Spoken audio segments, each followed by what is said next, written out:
Fala galera, como vão vocês? Belezinha? Sejam bem-vindos a mais uma aula aqui do Engenheiro Civil. A gente segue na preparação para o concurso público. E galera, hoje a gente finalmente trouxe o resumo da 7190, tá? Projetos de estrutura de madeira para concursos. Resumo tá bem legal e com aquele selo de qualidade que vocês conhecem. Galera, algumas considerações preliminares aí. Se eu estiver falando devagar demais, se coloca na velocidade 2. Pega uma água, se possível um café aí, tá? Porque a gente tá só começando. Provável que a gente fique aí próxima hora, 2 horas de vídeo, então cafezinho vai ajudar. Papel e caneta na mão. Desde já eu quero pedir a você que metralhe o like, tá galera? Deixa o like pra gente aí, pra valorizar o nosso trabalho e pedir desde já que se inscreva no nosso canal também. E dito isso, vamos para a norma, tá? Pessoal, eu passei uns dias sumidos aqui, a ideia é que tem um canal de preparação diária de conteúdo, tá? Mas nem sempre dá, por exemplo, não dá para preparar conteúdo sobre a 7190 em um dia. Então acontece que eu fico sumido 2 dias, 3 dias preparando conteúdo. E é muita preparação, tá, pessoal, para eu estar aqui diante de vocês. A responsabilidade é grande demais. Tem gente que estuda para concurso, tem gente que trabalha, só chega em casa, vê o vídeo do engenheiro e a preparação é isso. Então, eu tenho que fazer o máximo possível para não estar falando besteira aqui diante de vocês. Então, tem que ter preparação, tem que ter pesquisa, tem que fazer resumo, tem que fazer tabela e tudo isso leva tempo. Então, sempre que o vídeo não estiver disponível aí, diariamente, vocês entendam que eu estou trabalhando em off, tá bem? E esse é a primeira de uma série de vídeos. Eu acredito que a gente vai ter pelo menos 4 vídeos da 7190, tá? Vamos caminhando e vendo como é que a coisa vai funcionar. E eu tive de começar esse vídeo logo, porque senão você não começa nunca. Sempre fica uma coisa para adicionar, aquela veia perfeccionista começa a bater, e você quer adicionar uma coisa que não tem ainda, quer criar uma ilustração que não tem. Então vamos começar logo e tocar para frente. Galera, bastante informação, tá? Como toda norma de projeto de estruturas aí, seja, nós já vimos a 6118, temos uma experiência com a 6118, acho que a gente tem pelo menos umas 8 horas de vídeo da 6118 aí no canal. E norma de projeto de estruturas é isso mesmo, são normas densas, tá, galera? E eu não sei se é porque eu caprichei um pouco mais no resumo da 7190, mas a impressão que eu tenho é que foi mais desafiador fazer o resumo da 7190 que da 6118, tá? Mas madeira é um conteúdo, eu adianto para vocês, que é um conteúdo apaixonante. Não, assim, quem entende, quem pesquisa, quem lê sobre estrutura de madeira, é difícil não gostar. É porque a madeira vem da árvore, né, galera? E enfim, essa ênfase foi bem relevante, né? Dizer que a madeira vem da árvore. Mas o que acontece? É um conteúdo que você consegue se apegar ao conteúdo, tá? E galera, eu adianto desde já que vai ter vídeo de questões, tá? A gente vai resolver aí, eu quero deixar resolvidos aqui no canal pelo menos 50 questões de estruturas de madeira. E após esse resumo aqui, a gente vai construir a base, tá? A base para que a gente resolva as nossas questões. Então, papel e caneta, as bancas cobram detalhes, tem muita, nesse mundo cruel de hoje em dia, pessoal, tem muita banca de coração ruim, muita banca de coração cabeludo, tá? Que pedem a porca da parafuseta, então é importante a gente estar o mais preparado possível. Depois dessa introdução de quase 5 minutos aí, deixa eu ver se eu estou esquecendo mais alguma coisa. É isso aí, galera. Papel e caneta na mão e vamos pro jogo. Pessoal, 7190, projeto de estruturas de madeira, tá? Que eu quero falar para vocês? Começar a destacar desde já. Não fala de controle, tá? Aqui não fala procedimento para projeto de estrutura de madeira, não fala em execução de estrutura de madeira, é a norma de projeto de estrutura de madeira, tá? Que fique claro isso. A banca falar para você, controle controle da madeira, execução de estrutura de madeira. Não, outra norma.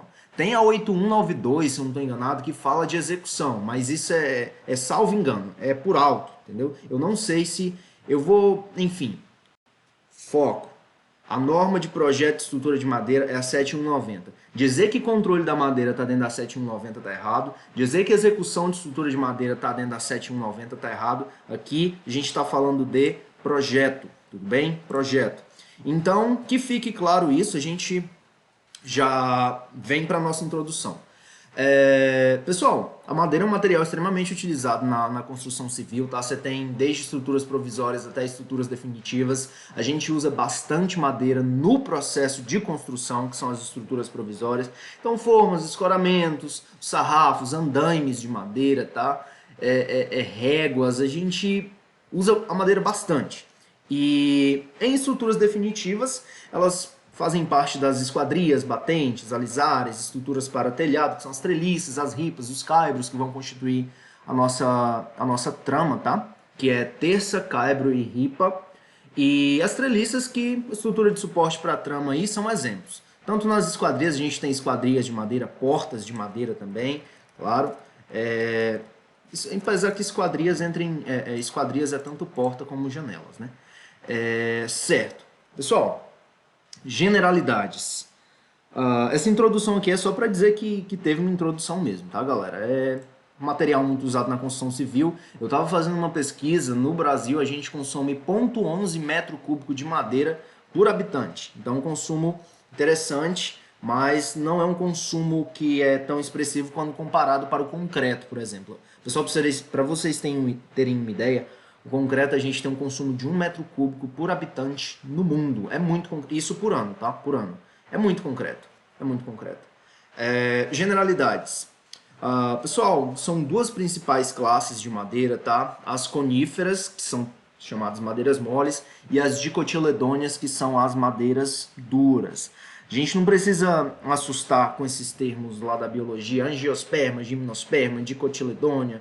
Esses termos aí a gente não vai entrar a fundo. Isso aí a gente vai deixar lá para a galera da agronomia, da engenharia florestal, tá? O que importa saber para a gente aqui é que as coníferas são as madeiras moles e as dicotiledôneas são as madeiras duras. Então vamos a algumas principais características aqui das coníferas e das dicotiledôneas. As coníferas são madeiras moles, possuem menor resistência. Isso mole comparado ao que, pessoal? Mole comparado às dicotiledôneas, tá? Aqui é uma comparação, uma relacionada à outra. Quando eu falar da conífera, eu estou falando da conífera relacionada à dicotiledônia, e quando eu falar da dicotiledônia, eu estou falando da dicotiledônia relacionada à conífera. Então é vazio, fica sem ancoragem, sem substrato nenhum, eu dizer menor resistência. Menor resistência em relação a quê? Menor resistência em relação a dicotiledônia, evidentemente, tá certo? A conífera é uma madeira mole, mole comparada às dicotiledôneas. Se eu for comparar um isopor, evidentemente, ela é bastante dura, certo? Então, é mole quando comparada às madeiras duras ou dicotiledôneas, possuem menor resistência quando comparadas às dicotiledôneas, menor densidade, e elas se aclimatam, pessoal, a clima frio, tá? Tanto é que na região sul do Brasil a gente tem as florestas das araucárias ou floresta dos pinheiros, que são coníferas, tá? E quando fala conífera, quando fala em pinho pra gente, por exemplo, normalmente vem à nossa cabeça aquela árvore de Natal, aquela árvore de copa, de copa cônica, tá certo? E aí eu coloquei uma imagem aqui ao lado que não é uma copa tão cônica assim. Mas, pessoal, isso aqui é um pinheiro. Essa árvore aqui que a gente está vendo, ela em algum momento da vida dela, ela já foi uma daquelas árvores típicas de árvore de Natal, tá? O problema é que ela cresceu. É como os bebês. Os bebês, quando eles são bebês, eles são bonitinhos. E depois, quando cresce, enfim, eles perdem aquela amabilidade típica dos bebês. Mas, enfim, eu divago. O ponto é, as coníferas, elas se aclimatam a clima frio, tá bem? Elas têm crescimento rápido, folhas em formas de agulha ou escamas, tá? Pessoal, e tudo que eu coloquei aqui tá relacionado às questões, tá? Nós chegaremos, eu tô ansioso pelo vídeo de questões, porque é na resolução de questões que a gente vê de fato como as bancas cobram as normas. Mas a banca pergunta se a conífera tem crescimento rápido? Pergunta se as folhas dela têm características de agulha ou de escamas? Pergunta sim. Pergunta da densidade, da resistência, da nomenclatura, de exemplos de madeiras coníferas? Pergunta também, tá? Elas perguntam, então tudo que tiver aqui vale a gente tomar nota e questões, pessoal. A gente fixa conteúdo resolvendo questões e fazendo resumo. É assim que a gente fixa conteúdo, resumo, questões, tá bem? Então são exemplos de coníferas, o pinus, tá? Madeira pinus, pinho do Paraná, pinheirinho, pinho australiano, pinho americano, o cedrinho, tá? Destaque para o cedrinho e para o pinus, ao menos aqui no norte do Brasil, região sudeste do Pará, que é onde eu tô, a gente usa bastante o pinus e o cedrinho, tá bem? E eucalipto também, às vezes, mas o eucalipto a gente vai ver que ela já vai se classificar como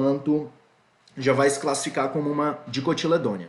E pessoal, nós temos classes de resistência também, assim como no concreto nós temos classes de resistência, as madeiras elas têm classes de resistências também. As coníferas, de acordo com a norma, elas só vão até 30 MPa, tá bem? E as dicotiledôneas podem chegar até 60 MPa. Então vejam, pessoal, a capacidade resistente dessas madeiras, desse material, tá? É um material surpreendente. Essa resistência aqui, pessoal, ela é resistência à compressão paralela às fibras, tá bem? Resistência à compressão paralela às fibras, salvo engano. Então, falar em C60, 60 MPa, paralelo às fibras. A gente vai ver que o sentido das fibras, sentido paralelo, o sentido normal, as fibras conta bastante para a resistência, que é o tópico que a gente vai chegar daqui a pouco, tá bem? Dito isso sobre as coníferas, agora a gente parte para a dicotiledônia. Então, pessoal, espero que tenha ficado claro, tá? São em geral, tá? Madeiras de cor mais clara, principalmente o pinus. O pinus, ele é cor bem alva, tá certo? O cedrinho, ele já, enfim, mas são madeiras de cor predominantemente mais claras, tá? Dicotiledôneas. Então vamos às madeiras duras, tá, pessoal? Essa nomenclatura é bastante comum também, madeira dura, madeira mole, tá certo?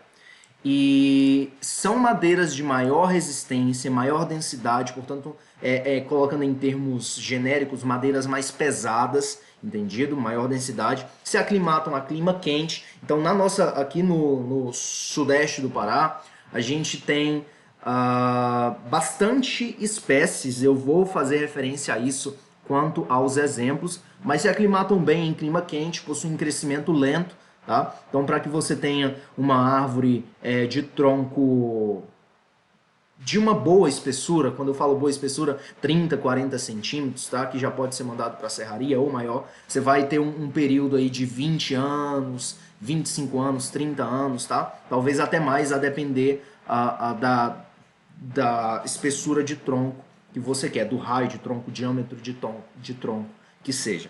Então, se aclimatam a clima quente, portanto, são madeiras que nós tendemos a conhecer melhor, no soarem mais comum. Crescimento lento, árvores frondosas, folhas largas e achatadas, tá certo? Então, as coníferas, folhas em formas de agulhas ou escamas, e as dicotiledôneas, folhas achatadas e largas. São as chamadas madeiras de lei, tá, pessoal? Agora, informação interessante aqui que vale a pena citar. Essa nomenclatura madeira de lei, ela vem de quando a família real deixou Portugal e Dom João VI, a coroa querendo arrecadar impostos, querendo dinheiro, eles vinham para cá e precisavam manter o estilo de vida luxuoso deles e tudo mais. Eles estabelecem que o Dom João VI ele escreve uma lei e diz: essas madeiras aqui, e tem uma lista com as madeiras lá, que são madeiras dicotiledôneas, tá? São madeiras duras.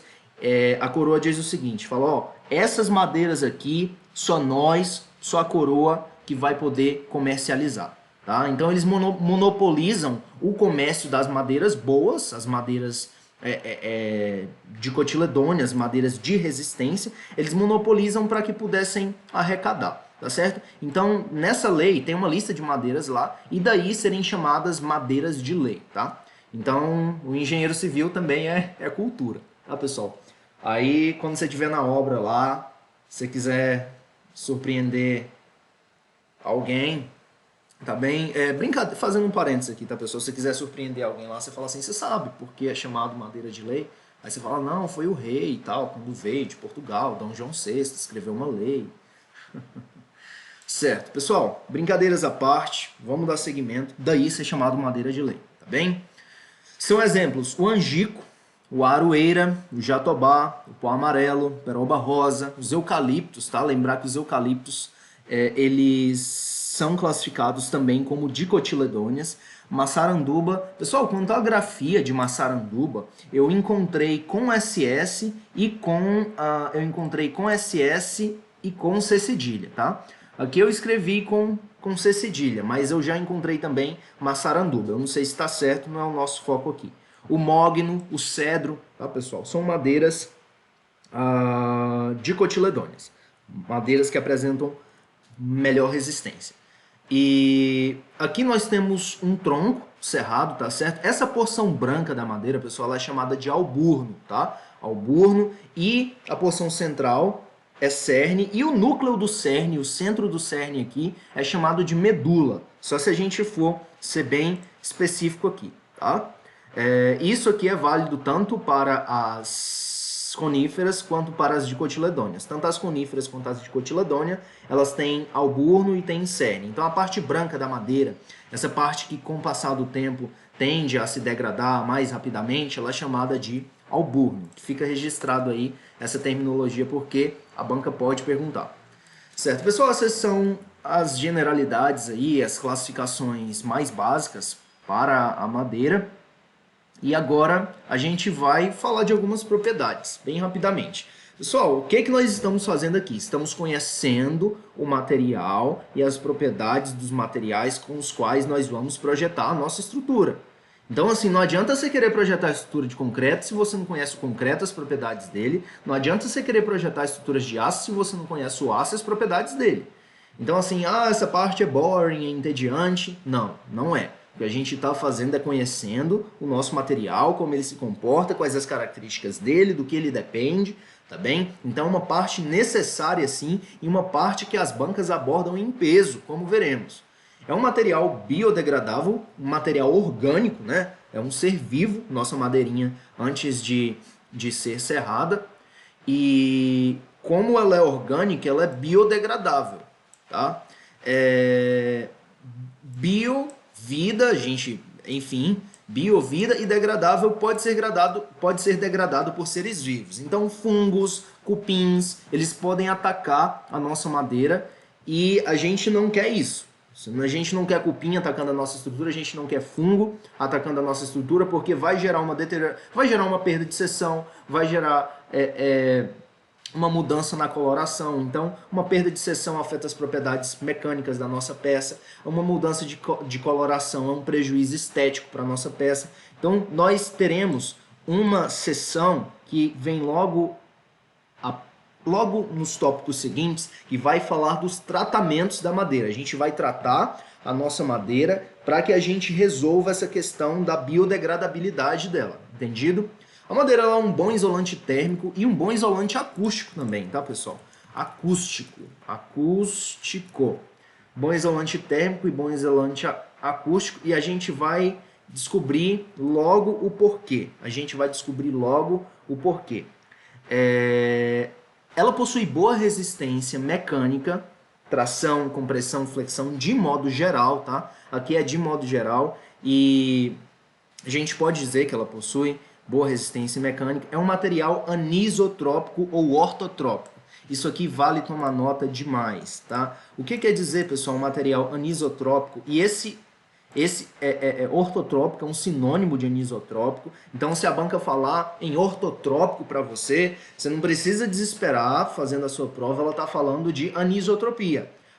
Na faculdade, a gente ouve anisotropia, nem sempre ouve ortotropia, que também significa anisotropia, são sinônimos.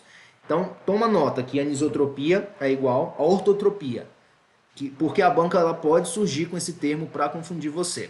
Pessoal, tropo vem do grego, que quer dizer giro, mudança, tá? Tropo tem esse significado de shift, de mudança, Tudo bem? Então, quando a gente fala de iso a gente sabe que significa igual, iso, igual, isotrópico, um material isotrópico. Vou tomar nota aqui, iso, me deixa, isotrópico. Então, iso igual, trópico, mudança. Mudança igual. Vamos colocar nesses termos aqui. Ian é um prefixo de negação, tá? Não, iso. É interessante a gente fazer essa decomposição. Iso igual e trópico, mudança. Isso aqui é uma excelente estratégia, pessoal, quando a gente não conhece o significado de uma palavra e precisa saber, a banca pediu um sinônimo lá nas questões de língua portuguesa, você decompõe as palavras de acordo com os prefixos, com os sufixos, tá? Então, assim, a mudança, ela não é igual. É o que quer dizer anisotrópico, anisotrópico. Eu espero que essa decomposição ajude você a fixar aí. Então, sempre que falar anisotrópico, quer dizer que a mudança das propriedades, ela não é igual. Espera, não é igual em relação a quê? Não é igual em relação às diferentes direções. Se eu pegar uma seção de concreto, por exemplo, e caminhar em X, em Y e Z, as variações das propriedades, elas obedecerão um certo padrão. Entende? Padrão esse que a gente não tem na madeira por ser um material anisotrópico. Quer dizer que em cada direção da madeira eu tenho uma resposta, vamos dizer nesses termos, e é o que a gente vai ver logo abaixo quando estivermos falando da resistência da madeira. Por exemplo, se eu submeto a madeira a uma tensão de tração no sentido perpendicular às fibras, eu vou ter uma resposta menor caso eu tracionasse essa madeira no sentido paralelo às fibras. Então, é isso que quer dizer anisotrópico. É um termo que vale a gente lembrar, a banca pode perguntar a gente disso, tá? Pessoal, por ser biodegradável, é sustentável, e que mais, além de sustentável, renovável, tá? Eu não vou colocar renovável no... Eu vou colocar, já que eu pintei de verde aqui, renovável. Tá? Só para tomar nota. Biodegradável não está muito... Enfim, ela é biodegradável, ela é sustentável e é renovável. É renovável por quê? Porque você pode fazer, enfim, moer ela, fazer dela adubo, plantar, ela vai crescer de novo, você corta, serra, trata e coloca na estrutura que você quer novamente. Então, ela é renovável, dá para fazer um ciclo da madeira aí, belezinha. E ela é sustentável também, ela é sustentável. Bom isolante térmico e acústico, boa resistência mecânica, tá bem? Tração, compressão, flexão. É um material anisotrópico ou ortotrópico, e essas são as três direções da madeira. O tópico abaixo que a gente tem é a anisotropia da madeira. E as resistências pouco variam em função da temperatura. Pessoal, nós temos uma classe que é a chamada classe usual de temperatura da madeira, tá? Que fica nesse intervalo de 10 a 60 graus. Então, assim, nesse intervalo de 10 a 60, nessa faixa de temperatura, as propriedades da madeira, a resistência da madeira varia pouquíssimo, tá? Quando a gente chega ali a 70, 80, a coisa já começa a mudar um pouco de figura. Mas na faixa usual de 10 a 60 graus, inclusive a banca pode perguntar para você qual é a faixa de uso, de acordo com a NBR 7190, qual é a faixa usual de temperatura de trabalho da madeira. Aí coloca lá para você de 20 a 60 graus, de 5 a 60 graus. E pode pedir a correta. Aí você vai marcar o quê? De 10 a 60 graus. Maravilha. O que mais que a gente tem? Vamos falar um pouco da anisotropia da madeira, anisotropia das fibras, tá, pessoal? Nós temos três direções. Essa aqui é a direção tangencial. Esse P2 é um plano tangencial. Tá certo? Pessoal, na minha cabeça eu decorei o seguinte. Plano radial é todo aquele plano que passa pela medula, que passa pelo centro. Ao menos foi a estratégia que eu fiz para que ficasse mais claro para mim. O plano radial, ele passa pelo centro da peça, tá? O plano radial, ele passa pelo centro. O plano tangencial é todo plano que não passa no centro da peça. Ao menos foi assim que eu utilizei para decorar. E nós temos o plano transversal, que é aqui o P1. O plano transversal ele vai cortar a seção no sentido, enfim, no sentido transversal. O plano transversal corta no sentido transversal. Então, cada um desses planos, pessoal, se eu aplicar uma tensão perpendicular a P1, eu vou ter uma resposta. Se eu aplicar uma tensão no plano radial, eu vou ter outra resposta. Se eu aplicar uma seção no plano transversal, eu vou ter outra resposta. Então, isso é anisotropia da madeira. É você solicitar uma mesma espécie de madeira e ela oferecer respostas aos esforços aplicados, respostas distintas em função do plano de aplicação da carga. Então, que isso esteja claro, tá? Falando em anisotropia, aí você vai lembrar tangencial, radial, transversal, tá bem? E essas são as 3 direções da madeira, tá? Longitudinal, radial e tangencial. Longitudinal, radial e tangencial. Aqui, pessoal, ele trata como plano transversal, mas esse plano transversal, se eu puxar uma seta aqui, eu estou falando da longitudinal. Tá? Se eu puxar uma seta aqui, eu estou falando de cortar as fibras em 90 graus. Olha aqui, ó, são as setas que eu estou falando aqui. Tá? Radial, longitudinal, e eu prefiro o termo... Então, é isso mesmo. Tá? Longitudinal, radial, transversal. Longitudinal, radial, transversal. Aqui eu estou falando... enfim, desenhando ali, sendo que eu tenho a ilustração logo aqui abaixo. Então tem a direção das fibras, o plano que corta as fibras, passando pelo centro, tá? Passando pelo centro do cerne, tá? Passando pela medula lá, da peça, é o plano radial. O plano no sentido das fibras, ou seja, paralelo às fibras, é o plano longitudinal. E o plano que ele cruza um monte de fibras é o plano tangencial, tá bem? Que nós temos a direção das fibras. Pessoal, e aquilo que eu explicar nessa aula e não tiver ficado claro, eu não tiver conseguido me expressar adequadamente de maneira que você entenda, procure uma outra aula, pega a letra da norma, vai ler um artigo de um blog ou uma publicação científica, porque aquilo que eu coloquei aqui é o extrato da coisa, tá? Então a gente precisa ir para a prova com esses conceitos claros. Eu vou me esforçar, fazer o meu melhor para que aquilo que eu disser aqui fique claro, mas aquilo que você torceu o nariz assim e disser, não ficou tão claro, busque fontes externas, tá? Resistência da madeira. Pessoal, é o que eu tenho falado até aqui sobre a anisotropia.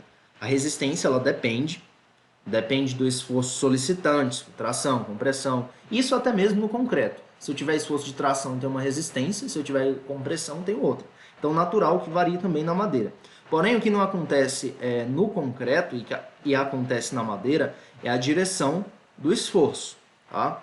Se o esforço for paralelo às fibras, eu tenho uma resposta. Se for normal às fibras, eu tenho outra resposta.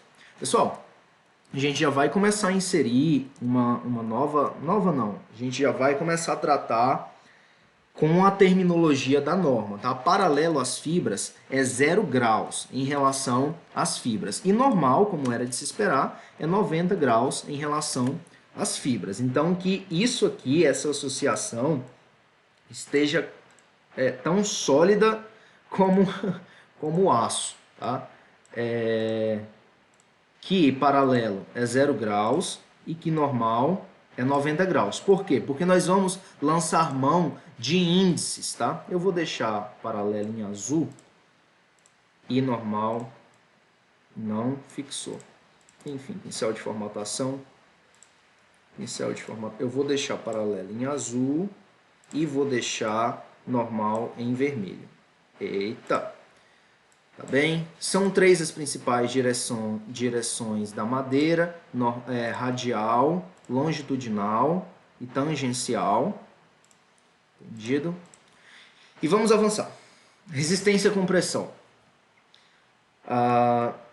São 2 os sentidos. Paralelo às fibras, a gente apresenta uma boa resistência, tá? Compressão paralela às fibras.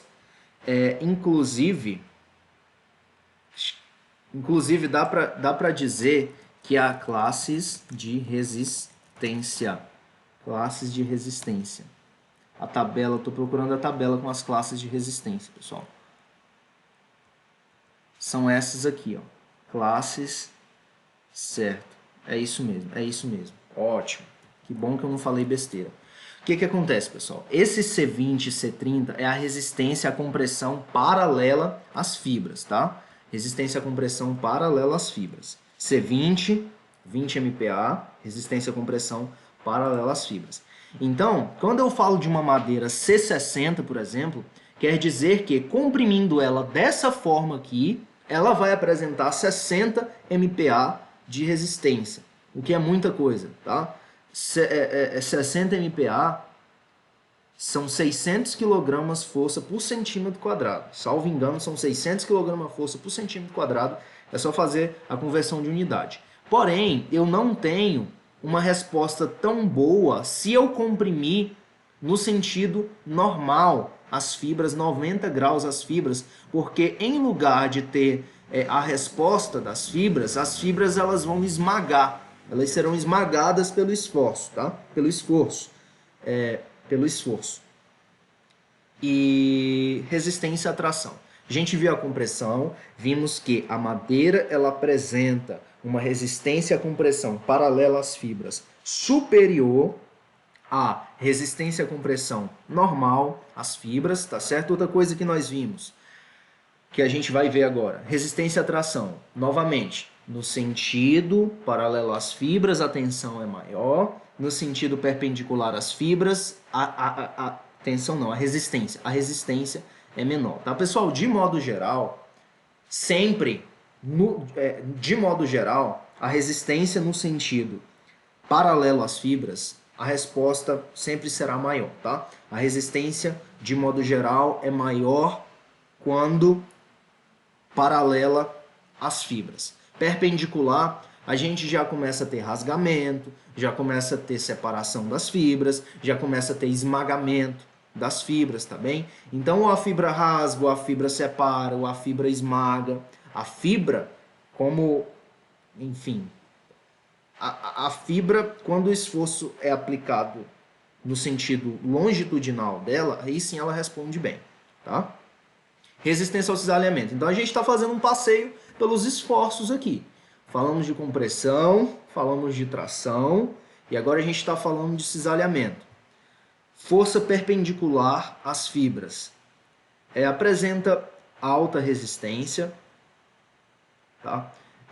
O cisalhamento, direção das tensões coincide com a direção das fibras e, portanto, a gente tem uma menor resistência. Direção das fibras é perpendicular, elementos tendem a rolar. Pessoal, no cisalhamento, a tensão perpendicular às fibras será maior, tá? É o que a gente tem aqui, alta resistência para o cisalhamento, força perpendicular às fibras.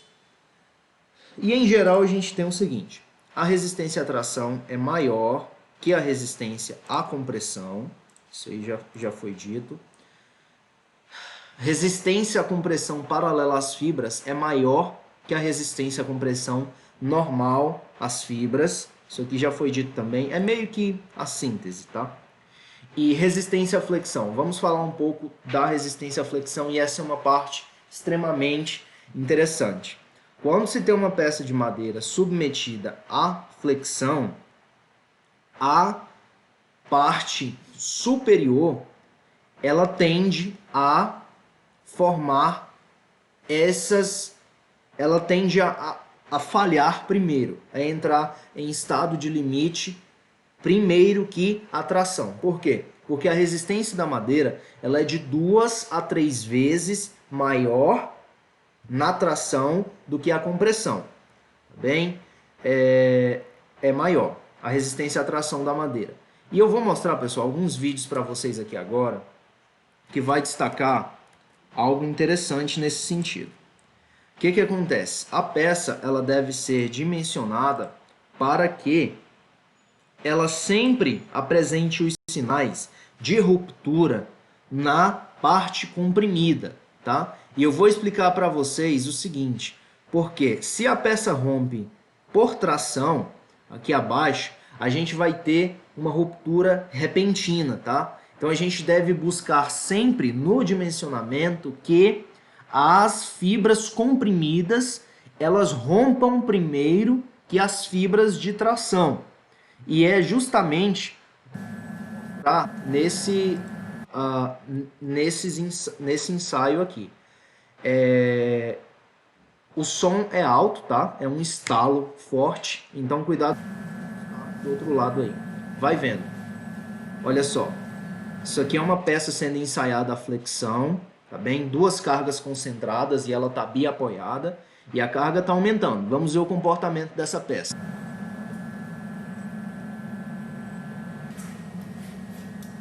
Olha só, começou a estalar.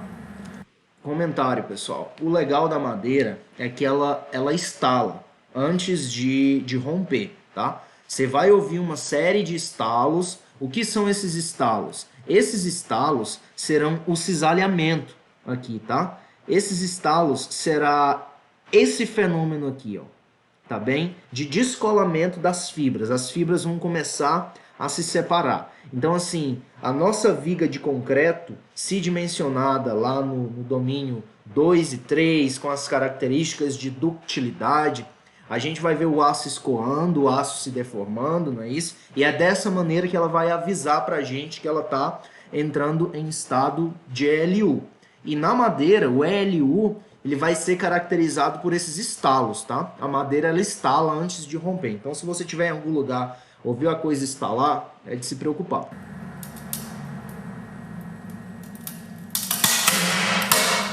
Olha só, aqui nós temos a ruptura já das fibras comprimidas. As fibras comprimidas, elas já começaram a apresentar falha.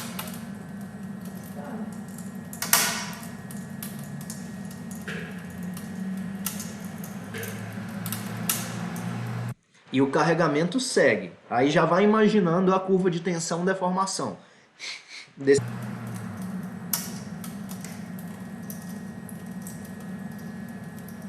A carga está aumentando.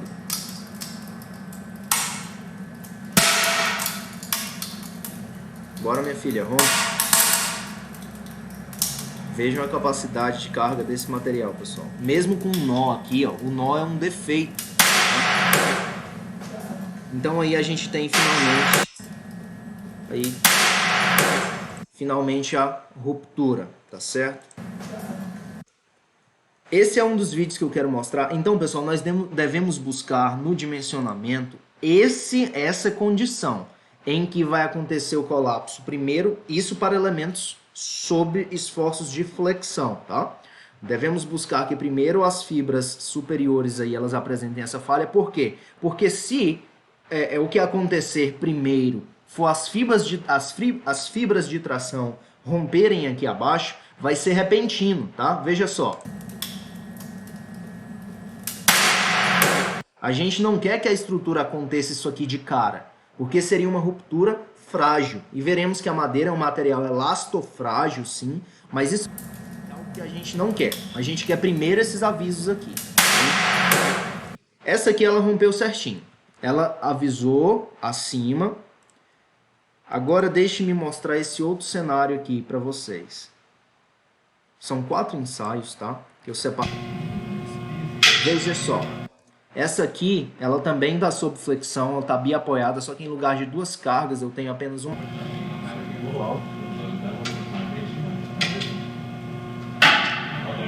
Veja só, ela já começou a avisar, isso é bom, as fibras mais tracionadas aqui não romperam.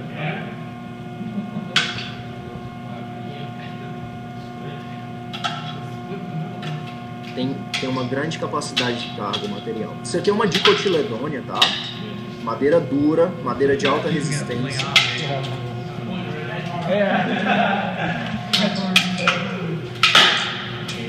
Então veja só o quanto a madeira avisa, entre aspas. E ali embaixo a gente já tem fibras se rompendo.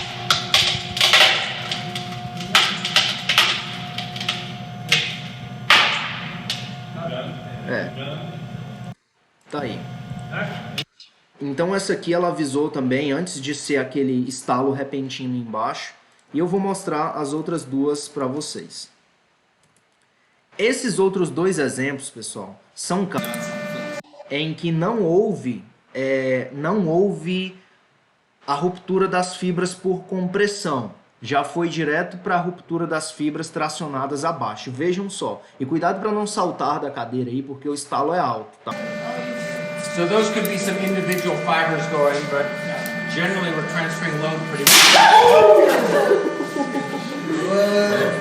Aí está. Damn it, I blinked. Okay, so you dropped a little bit. Let's see if we can recover from that.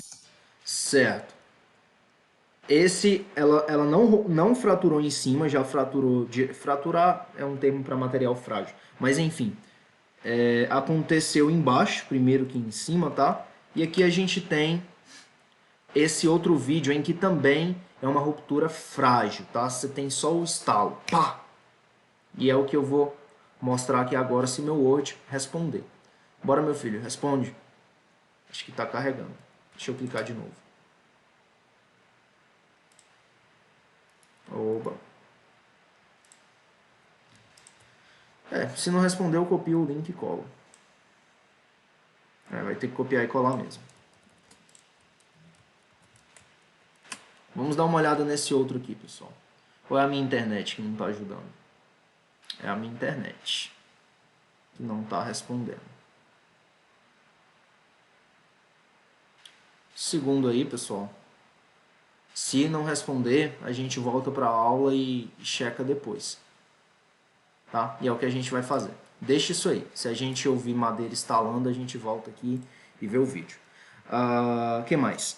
Esforços resistentes em estados limites últimos. Então, o que nós vimos foram as madeiras em estados limites últimos. E eu quero dizer, isso aqui já é tópico da norma, tá? Letra de norma. Esforços resistentes, esforços. Aqui é o plural metafônico, então esforços. Tijolo, tijolos, esforço, esforços. Critérios gerais. Os esforços resistentes das peças estruturais de madeira em geral devem ser determinados com a hipótese de comportamento elastofrágil. É importante a gente conhecer essa terminologia e eu separei gráficos de tensão e deformação para justamente nós nos familiarizarmos com essa terminologia, tá, pessoal? O que é um comportamento elastofrágil? Elasto lembra a gente de elástico, não é isso? E elástico é aquilo que deforma e volta. Deforma e volta.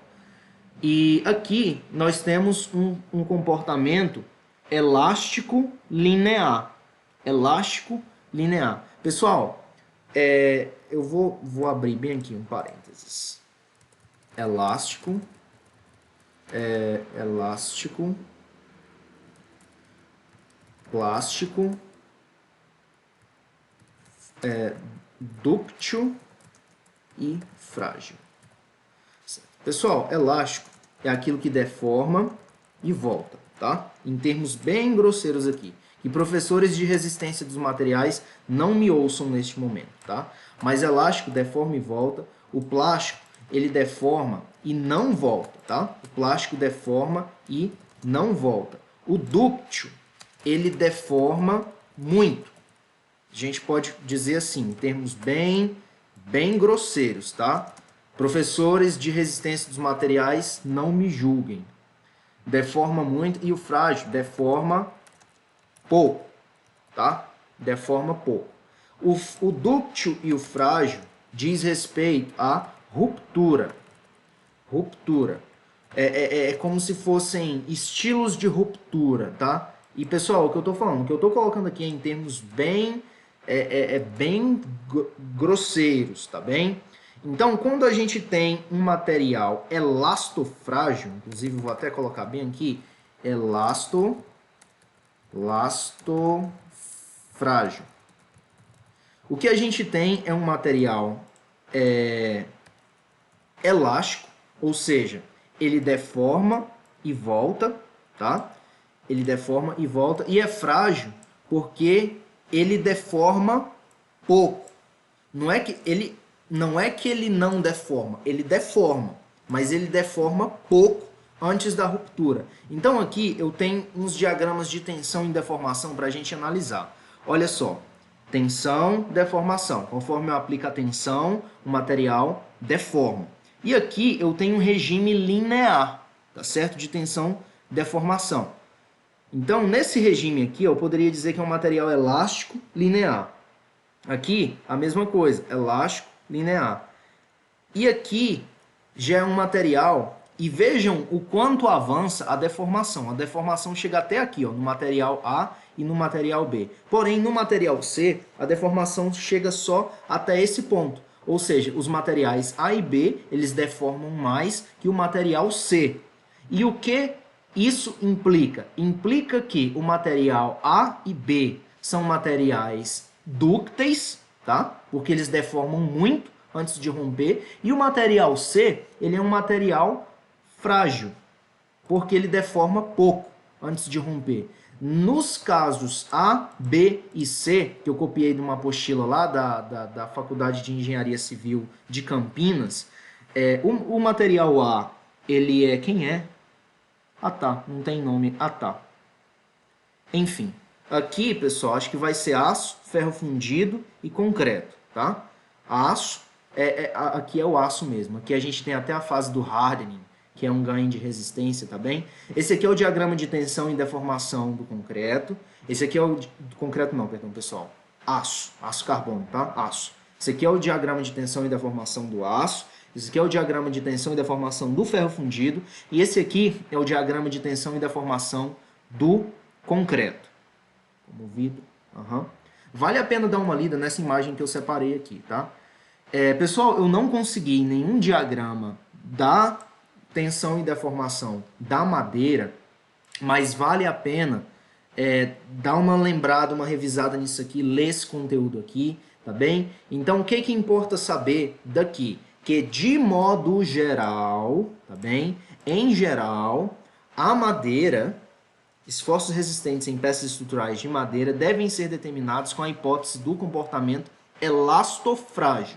Ou seja, a madeira ela vai deformar, mas não vai deformar muito e vai fraturar, tá bem? Tem uma ruptura frágil. Lembrando lá de ruptura frágil e ruptura dúctil. Esses são as nossas hipóteses, tá? É a hipótese de consideração do dimensionamento. Se a gente considerar o tópico 7 lá da 7190, ele já está dentro de quê?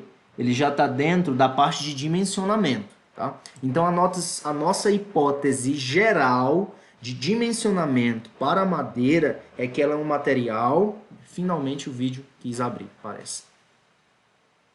Olha só. Deixa ele carregando aí, quando carregar a gente volta e assiste. Então, em geral, comportamento elastofrágil. Pessoal, isso aqui, cuidado com essas observações, tá? São observações minhas, é a minha maneira de entender, de ler a coisa, tá certo? Isso aqui precisa ser validado por um livro de resistência dos materiais.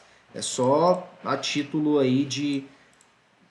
Enfim, compartilhando a minha forma de enxergar para vocês, tá? Isso aqui não tem o rigor de um livro de resistência dos materiais. O que mais?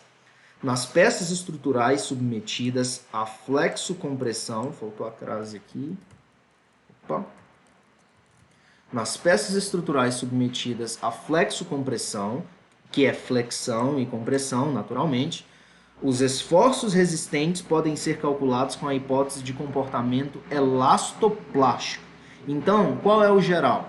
O geral é elastofrágil, para peças em geral. Mas, quando a gente está falando de estruturas em flexo-compressão, os esforços eles podem ser calculados com a hipótese de comportamento elastoplástico. Ou seja, vai ter a deformação elástica. Elástica é aquele regime que eu aplico a carga, deforma, tira a carga, ela volta. Vai funcionar como elástico, belezinha. E plástico é aquele regime em que aplico a carga e não volta mais, tá certo? Da madeira na compressão paralela às fibras. Pessoal, depois peguem esse resumo e deem uma lida com atenção, tá? Para fixar, para vir com mais calma sobre aquilo que não tiver ficado tão claro. Comportamentos típicos das curvas de tensão e deformação.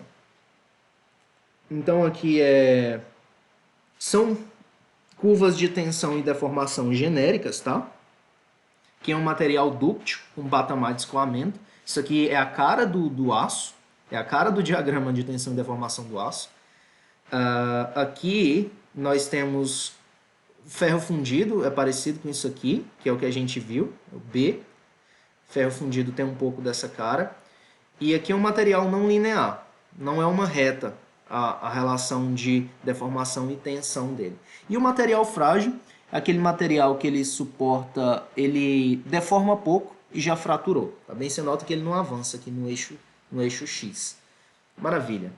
E o E é a constante de proporcionalidade. Não custa lembrar, pessoal, que o módulo de elasticidade vai ser justamente a taxa, tá? Vai estabelecer essa relação aí entre a tensão aplicada e a deformação. Então a gente pode pensar no módulo de elasticidade como a quantidade de tensão que a gente tem que aplicar por área do material para deformar um certo tanto. Pessoal, isso aqui é uma revisão rápida de resistência dos materiais, inclusive eu já estou dedicando tempo demais a isso. Já vou passar para o próximo tópico. Só para deixar claro, só para não correr risco de a banca surpreender a gente com essas perguntas de elastofrágil, elastoplástico e pegar a gente de surpresa, tá certo? Vou centrar isso aqui, maravilha, só crescer mais um pouco. Ok. Tudo bem. No ensaio de flexão devem ser tomadas precauções cuidadosas para eliminar o atrito dos apoios para que as forças aplicadas não provoquem esmagamento por compressão normal, com a possibilidade de no ensaio atuarem forças normais não previstas, para que as deformações da viga não afetem os resultados. O comprimento da viga ensaiada deve ser feito com 8 alturas da seção transversal. Aí vem uma questão lá da FCC, vamos supor, perguntando para você quantas vezes o corpo de prova para uma viga ensaiada a flexão, quais as dimensões. Aí tem lá 8H, 7H, 4H, 20H. Aí você vai marcar o quê? 8 alturas, tá bem? 8 alturas da seção transversal. Tração normal, as fibras. A segurança das estruturas de madeira em relação aos estados limites últimos não deve depender diretamente da resistência à tração normal, as fibras do material. Isso aqui é aquilo que eu falei, pessoal. A segurança está falando lá dos estados limites, tá? Aqui está dizendo basicamente que a segurança ela não deve ficar associada a depender diretamente da tração normal. Porque a tração normal ela vai provocar aquele tipo de ruptura, aquele estalo e a ruptura vai vir e a estrutura vai tender a vir abaixo. Tá? Então a gente vai deixar o estado limite em outro esforço, em outra capacidade resistente, que não a tração normal, tá certo? Aqui a gente está falando da tração normal. Quando as tensões de tração normal às fibras puderem atingir valores significativos, deverão ser empregados dispositivos que impeçam a ruptura decorrente dessas tensões. Então, vale tomar nota disso aí, vale reler isso aí, tá certo? Compressão normal às fibras. Os esforços resistentes correspondentes à compressão normal às fibras são determinados com a hipótese do comportamento elastoplástico da madeira. Então aqui, quando a gente está falando de compressão normal, já entra o elastoplástico, devendo ser levada em conta a extensão do carregamento medida paralelamente à direção das fibras. E aqui eu coloquei mais uma vez diagramas, tá? Diagramas de tensão e deformação para a gente não se perder nessas terminologias, elastofrágil, elastoplástico, elástico linear, tá certo? O material elástico, aquele que aplica a tensão, ele volta, ele vai e volta, daí essa seta acima e abaixo, e tem uma correspondência, tá? Uma linearidade. E aqui ele é elástico, ou seja, ele vai e volta, mas não é linear. A correspondência entre a tensão e a deformação. Aqui a gente tem uma parábola, ou enfim, parece um meio seno, né? Uma curva de seno, enfim. não é o foco a gente descobrir qual o modelo da tensão deformação. O foco é falar de madeira. Belezinha. Pessoal, vamos falar da secagem da madeira. É bastante importante esse tópico, porque a gente começa a falar de umidade. E eu peço atenção a vocês, se você estiver um pouquinho cansado, dá uma pausa aí, dá uma respirada, toma uma água, inclusive vou dar um gole na água aqui.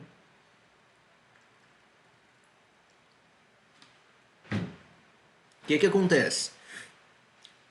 A secagem da madeira. A secagem é um processo complexo em função das características específicas do próprio material. Quando começa a secagem? Quando eu cortei a árvore. A secagem tem início no momento da colheita arbórea, tá? Que é quando você vai lá na floresta e corta a arvorezinha.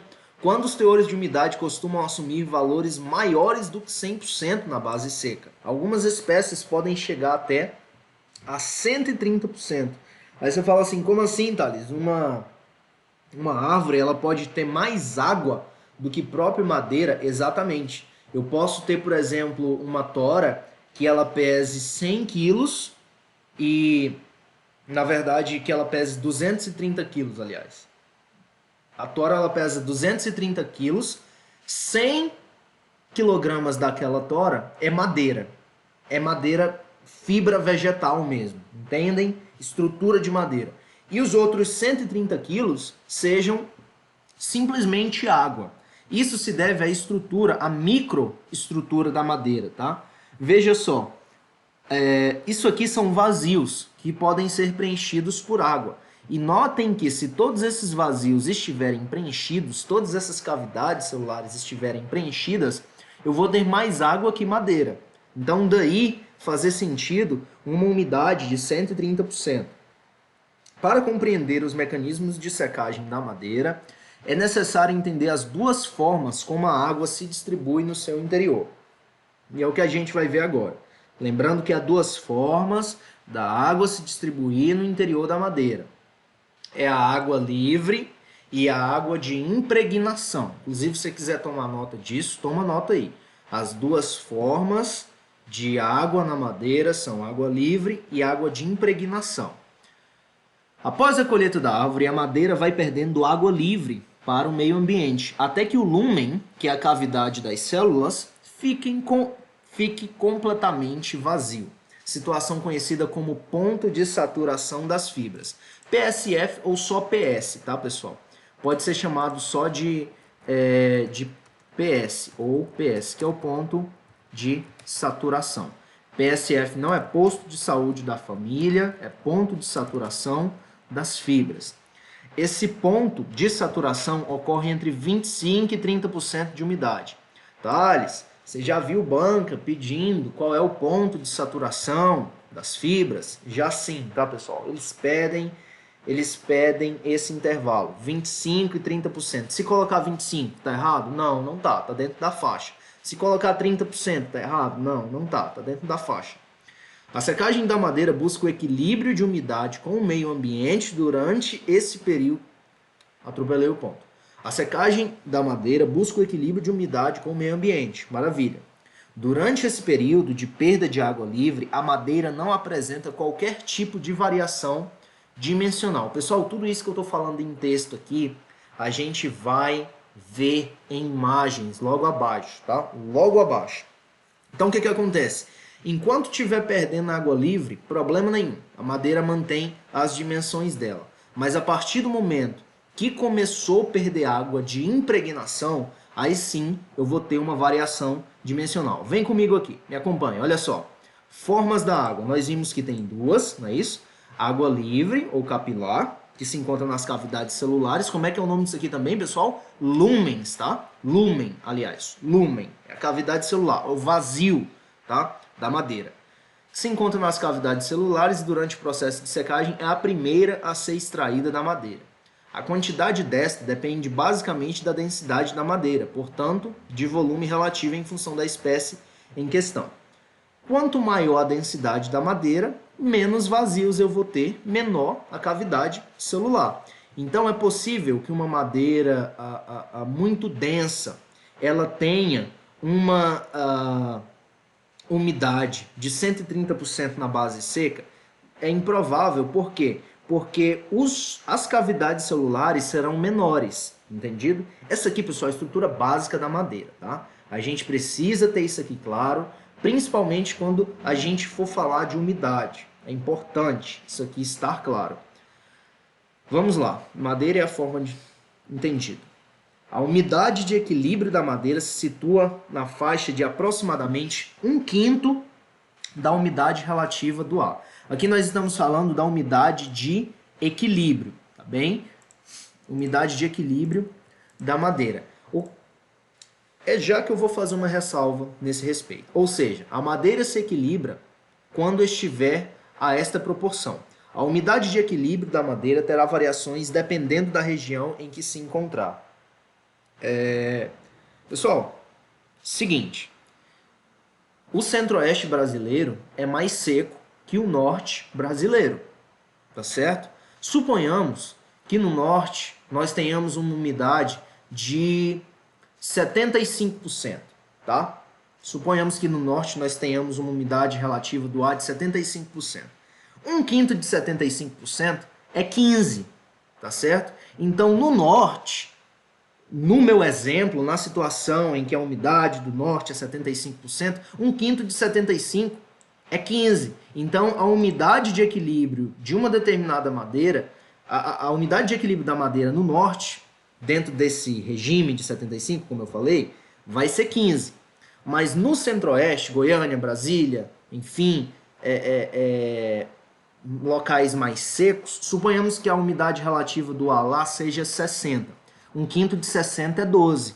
Então, a mesma madeira que no norte, aqui no sudeste do Pará, por exemplo, ela teria umidade de equilíbrio de 15%, lá em Goiânia, em Brasília, ela vai ter uma umidade de equilíbrio de 12%. Daí eu dizer que as umidades de equilíbrio, elas têm variações dependendo da região. Por quê? Porque conforme eu mudo a região, eu mudo a umidade relativa do ar. E a umidade de equilíbrio da madeira, ela é função da umidade relativa do ar. Quanto maior for a umidade relativa do ar, maior será a umidade de equilíbrio da madeira. E assim, o contrário. Quanto menor for a umidade relativa do ar, menor será a umidade de equilíbrio da madeira. Tá certo, pessoal? Agora vamos entender essa história de umidade de uma vez por todas. A madeira, ela é água de impregnação ou água higroscópica, tá? É outro nome para água de impregnação. É a que se encontra nas paredes celulares. Então nós vimos que nós temos na estrutura, na microestrutura da madeira, a gente tem vazios e tem as paredes celulares, que são a nossa madeira efetivamente. E a água, nós vimos que há dois tipos de água. A água livre, que vai estar no lúmen, na cavidade, e a água que vai estar na parede celular. Então esses são os dois tipos básicos de água que precisamos entender. Tá bom, Thales? Isso já está claro. Então vamos para a próxima. Isso aqui é quando eu acabei de cortar. Acabei de tirar a madeirinha da floresta, ela está super hidratada, bebezinha, ela está cheia de água, aí ela começa a perder essa água, tá bem? Começa a soltar. E chegou um momento em que ela perdeu toda a água da cavidade aqui, tá certo? Ela perdeu toda a água da cavidade. Agora, eu só tenho água nas paredes. Eu só tenho água nas paredes celulares. Porém, eu deixo essa madeira em um ambiente seco e vai chegar um ponto que até mesmo a umidade das paredes vai secar, tá bem? Seca por completo só se for em estufa. A única condição em que eu tenho uma característica dessa aqui, por exemplo, água nenhuma, é quando eu coloco em estufa, tá? Enquanto essa madeira estiver no ambiente, vai ter água. Vai ter essa característica aqui, que é o que eu vou mostrar para vocês. Vamos lá. Aqui, ó, eu tô com 100% de umidade ou mais, tá? Quando eu falo umidade, pessoal, umidade na base seca, tá? É massa total menos massa... É massa de água dividido pela massa da madeira, tá? É o teor de umidade. Mas vamos lá. Então aqui, eu acabei de cortar. As cavidades estão cheias de água, a madeirinha está super hidratada, tem água tanto nas cavidades celulares quanto nas paredes, tá bem? Aí o que acontece? Eu tô a 100%, 100% ou mais, acabou de cortar. Aí eu vou descendo, 50%. Opa, começou a esvaziar as cavidades aqui, maravilha, belezinha. Tô perdendo água. E aqui a gente tem as observações. Paredes celulares saturadas, cavidades contendo água maior ou menor quantidade, a água nas cavidades celulares e as paredes celulares saturadas também, certo? 50%. 30%. Em 30% já sumiu toda a água das cavidades. Opa! Ponto de saturação. Tá certo? Nós vimos que o ponto de saturação aqui em cima, ele está na faixa de quê? De 25% a 30% de umidade. Então, quando eu chego em 30% de umidade, as paredes celulares, elas estão saturadas, elas estão cheias de água, mas o interior da célula, a cavidade celular, já não tem água mais, tá? Olha o comentário aqui, ó. Com uma umidade da madeira em aproximadamente 30%, as paredes celulares não podem absorver nenhuma água adicional. Elas estão saturadas. Então, qualquer água que eu jogar nessa madeira aqui, ela vai vir para dentro da cavidade, não vai vir para as paredes celulares. O ponto de saturação das fibras foi alcançado. A umidade adicional só pode ser armazenada nas cavidades celulares. Belezinha. Ah, Thales, mas você está em 30%. O que acontece se eu for para 10%? Olha só. Abaixo do ponto de saturação das fibras, continuando o processo de secagem, começa a perda de água de ligação. Olha só, pessoal, perda de água de ligação, de impregnação, perda de água higroscópica, tá? Esse aqui é tudo nome para água das paredes. Vou colocar aqui das paredes para a gente se certificar, tá bem? É tudo água que está na estrutura celular, não está no vazio da célula, está na estrutura celular. E é essa umidade aqui que vai corresponder à nossa umidade de equilíbrio e que vai contribuir ou não para a variação dimensional da madeira. Tá bem? Agora eu vou comentar esse ponto, tem uns exemplos interessantes, vem comigo. Acompanhada de contração da madeira, que continua até 0%. Pessoal, aqui eu estou no ponto de saturação. Se eu baixar mais, se eu baixar para 25, 20, 15, 10, o que vai acontecer é que conforme eu for perdendo essa umidade aqui, eu vou ter uma contração ou retração da madeira, tá? A madeira ela vai diminuir de tamanho, vai perder dimensões. Ah, Thales, então você está dizendo que a porta do meu quarto no inverno não fecha por causa da umidade de equilíbrio da madeira? É isso mesmo. No popular, no coloquial, o pessoal diz que a porta inchou. O pessoal diz que a madeira inchou, que a janela inchou. Aí uma porta que ela é serrada muito junto ao revestimento cerâmico, ao porcelanato, que seja, ela vai começar a arrastar no chão, por exemplo. Tá certo? Aí risca o porcelanato se você não trocar. Não fecha direito, tá bem? Ou só fecha na porrada. Então, isso é a água higroscópica. Então, quando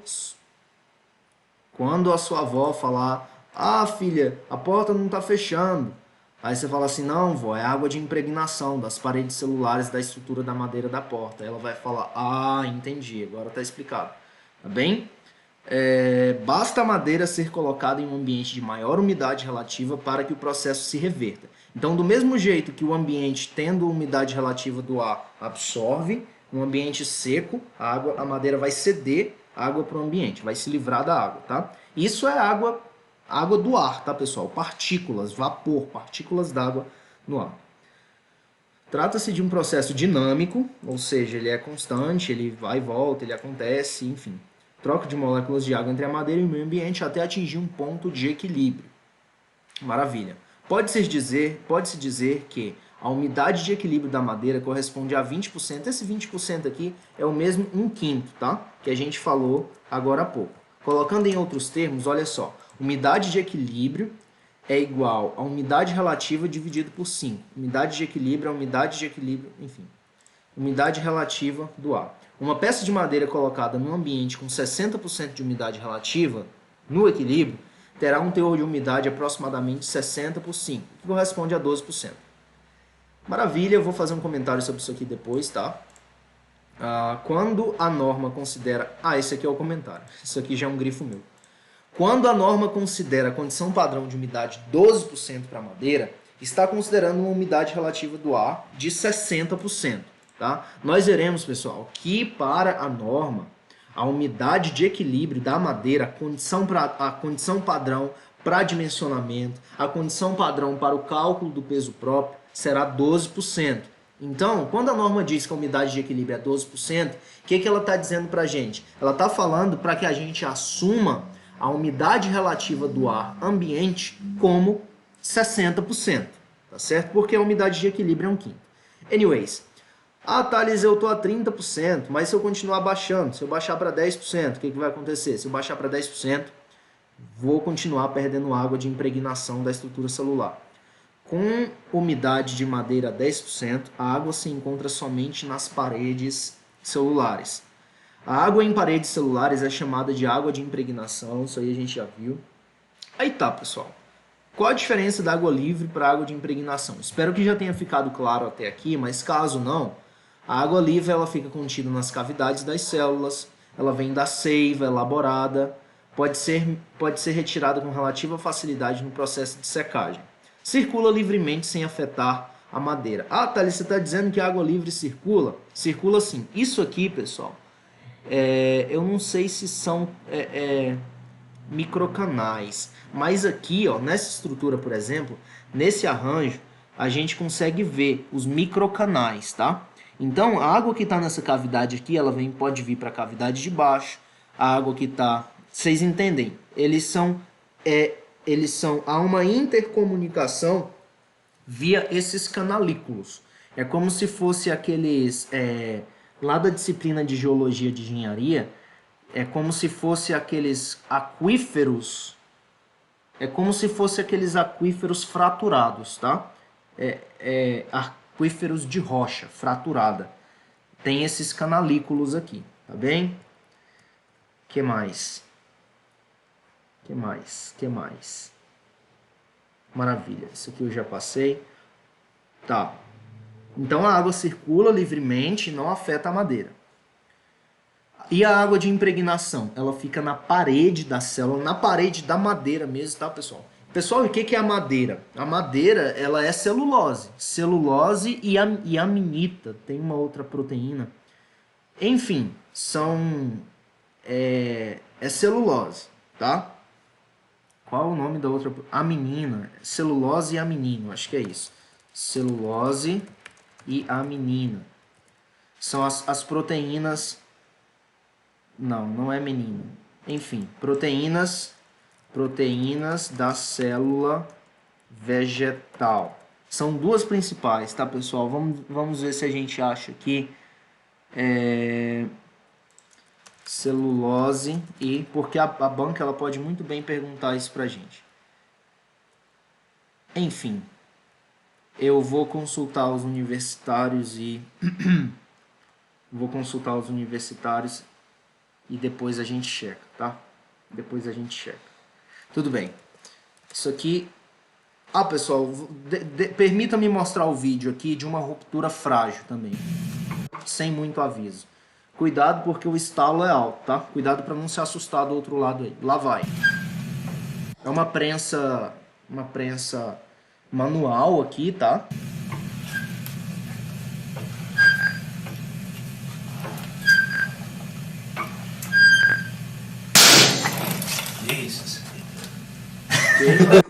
Então isso aqui, pessoal, o que a gente não quer.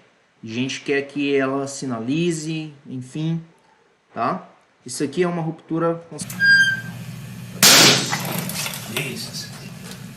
Certo, mostrei o vídeo. E a água de impregnação? Se encontra nas paredes, tá? E a estrutura aí de celulose, enfim, fixada por ligações químicas a nível molecular, tá bem? Então não é uma água que está aí de qualquer jeito, é uma água que ela está intimamente ligada com a célula vegetal ou que restou dela, enfim. Sua retirada requer grande consumo de energia e resulta em retração. Ocasiona alterações significativas nas propriedades da madeira. Pessoal, então se a banca disser para você o seguinte: conforme eu reduzo a umidade, conforme eu retiro a água de impregnação, eu tenho um ganho nas propriedades mecânicas. É verdade, pessoal. A retirada da água implica mais resistência. Porque é como se a água amolecesse a proteína. Eu não vou dizer aqui, falar daquilo que eu não sei. Mas a água, ela, se eu retirar a água, a madeira 100% seca, ela é mais resistente do que uma madeira que tenha uma umidade. Ah, Thales, por que eu não uso madeira 100% seca então? Porque a água tem esse equilíbrio dinâmico com o meio ambiente, simplesmente. E, enfim. Então essa aqui, ó, é uma madeira que está 100% seca, tá? Essa madeirinha que a gente veio tirando, coitada da bebê. A gente veio tirando água dela, tá? Tirou a água dela aqui, foi desidratando a bichinha, até chegar aqui. Aqui ela não tem água nenhuma, é só madeira mesmo aí, tá certo? Seca, absolutamente seca, umidade 0%. Thales, como eu consigo uma madeira dessa? Você pega, coloca na estufa a 103, de 100 a 105 graus, 103 graus, e deixa lá umas boas 24 horas, 72, 36 horas, tá? 48 e vai checando a massa. Você vai, toda vez que você pôr na balança, você vai ver que a massa está menor. Por quê? Porque ela perdeu água. Essa situação só pode ser obtida em condições de laboratório. Ponto de saturação das fibras. Quando toda a água livre da parede celular sair e entre as paredes permanecer saturado, ocorre o ponto de saturação das fibras. É o PS, tá? Esse termo refere-se à umidade entre as paredes de uma célula, sendo de aproximadamente 30%, 25 a 30%. Por exemplo, se a umidade média de uma peça de madeira é de 30%, algumas cavidades celulares poderão conter água livre, enquanto que outras poderão ter perdido uma parte da água de impregnação. Então, pessoal, o ponto de saturação das fibras é médio, tá? Por exemplo, se a gente olhar um tronco, eu acho que eu tenho um tronco bem aqui, ó. Nessa porção mais externa aqui, eu posso ter uma umidade de 30%, ou seja, de 30% a 25%, todas as cavidades estão vazias, mas aqui na medula, pela dificuldade de comunicação com o ambiente externo, eu posso ter alguma umidade ainda, vocês entendem? Então, quando a gente fala PSF, a gente está falando do médio, tá? Aqui é o PSF da teca. Teca é um cultivo bastante utilizado aí, madeira de reflorestamento, tá? Ela tem a folha bem larga. Se você pesquisar uma imagem de teca aí, certeza que você vai reconhecer. E aí o ponto de saturação das coníferas, o cedrinho, o pinho, que a gente estava falando lá, 22 a 28%. E as folhosas, que são as nossas dicotiledôneas, elas têm de 30 a 35%. Pessoal, esqueçam esse 35 aqui, tá? Vamos ficar com o seguinte intervalo na cabeça para o ponto de saturação: 25 a 30%. 25 a 30%, tá bem? Aí aquela história do ponto de saturação: umidade superior a 100%, esse cenário, aproximadamente 50% esse cenário, aproximadamente 30% é o ponto de saturação das fibras, e se eu baixar a 0%, o que acontece? Começa a contração. Contração ou dilatação, tá? Se eu tiver abaixo do ponto de saturação e levar para o ponto de saturação, eu vou ter a dilatação. Se eu tiver no ponto de saturação e retirar a água, eu vou ter a contração. Pessoal, agora deixa eu dar crédito a quem é devido. Esse material não fui eu que elaborei, tá?